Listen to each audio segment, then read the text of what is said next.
நன்றாகவே நடந்தது. எது நடக்கிறதோ அது நன்றாகவே நடக்கிறது.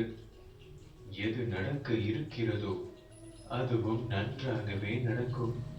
உன்னுடையதை எதை இழந்தாய்? எதற்காக நீ அழுகிறாய்? எதை நீ கொண்டு வந்தாய் அதை நீ இழப்பதற்கு? எதை நீ படைத்திருந்தாய் அது வீணாவதற்கு? எதை நீ எடுத்துக்கொண்டாயோ அது இங்கிருந்து எடுக்கப்பட்டது.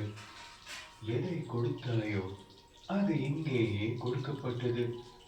எது என்று உன்னுடையதோ அது நாளை மற்றொருவருடையதாகிறது. மற்றொரு நாள் அது வேறு ஒருவருடையதாகும். இதுவே உலக நியதியும் எனது படைப்பின் சாராம்சமாகும்.